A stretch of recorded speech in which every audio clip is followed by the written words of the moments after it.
નમસ્કાર, હું આસ્થા ગોસ્વામી ધ કેસરી ન્યૂઝ સાથે.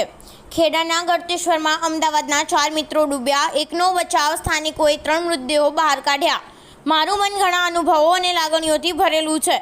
પીએમ મોદીએ કન્યાકુમારીમાં ધ્યાન સાધનાનો અનુભવ શેર કર્યો. એક્ઝિટ પોલ પછી શેરબજારમાં તેજી જોવા મળી. માર્કેટ ખુલતાની સાથે જ બીએસઈ એનએસઈએ તોડ્યા તમામ રેકોર્ડ.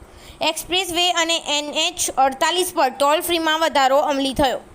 પુણેકાર અકસ્માત કેસમાં સગીરે પોતાનો ગુનો કબૂલ્યો, કહ્યું કે તે રાત્રે હું દારૂના નશામાં હતો, તેથી મને કંઈ યાદ નથી. પાકિસ્તાની સેનાએ લીધો મોટો નિર્ણય, પ્રથમ વખત સમુદાયની મહિલાને બ્રિગેડિયર બનાવવામાં આવી. આસામમાં પૂરથી વિનાશ સર્જાયો, 13 જિલ્લાઓમાં 5 લાખથી વધુ લોકો થયા પ્રભાવિત, 15થી વધુ લોકોના થયા મોત. રાજગઢમાં ફમવાર માર્ગ અકસ્માત સર્જાયો, ટ્રેક્ટર ટ્રોલી પલટી જતા 13ના મોત, 25 ઇજાગ્રસ્ત. મુખ્યમંત્રીએ શોક વ્યક્ત કર્યો. આનાથી મોટું કોઈ સન્માન નથી. ભારતીય ટીમના કોચ બનવાને લઈને ગૌતમ ગંભીરે આપી પ્રતિક્રિયા. મેડિકલમાં અભ્યાસ કરતા 2 વિદ્યાર્થીને લૂંટના રવાડે ચડ્યા. પોલીસે 4 શખ્સોની ધરપકડ કરી અને એકની શોધખોળ ચાલુ. દેશભરમાં કરોડોની ઠગાઈ કરનાર નાઇજેરિયન બબલીની ધરપકડ. વિદેશી મહિલાને હરિયાણાથી પકડી.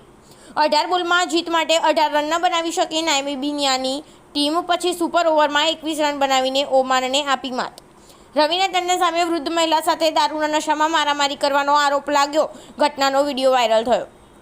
દેશના ઇતિહાસમાં સૌથી મોંઘી ચૂંટણી, કુલ ખર્ચનો અંક ₹1 લાખ કરોડને પાર. પેલેસ્ટાઇનના સમર્થનમાં ઉતર્યું માલદીવ. ઇઝરાયેલ નાગરિકોના પ્રવેશ પર લગાવ્યો પ્રતિબંધ. ચીનને અંતરિક્ષમાં મળી મોટી સફળતા, ચંદ્ર પર માટીના સેમ્પલ લેવા માટે ચેન્જ 6 ઉતર્યું. મહારાષ્ટ્રના આ ધારાસભ્યએ દાવો કર્યો છે કે ઉદ્ધવ ઠાકરે ચૂંટણી પરિણામોના 15 દિવસ પછી મોદી સરકારમાં જોડાશે. સુનિતા વિલિયમ્સની અવકાશ યાત્રા છેલ્લી ઘડીએ મોકૂફ રાખવામાં આવી. 1 સપ્તાહ સુધી સ્ટેશન પર જવા માટે આજે નવા સ્પેસ ક્રાફ્ટમાં ઉડાન ભરશે સુનિતા વિલિયમ્સ. પાકિસ્તાનમાં ભીષણ ગરમીને લીધે ગેસ સિલિન્ડર ફાટ્યો, 7 લોકોના મોત, 50 ઇજાગ્રસ્ત.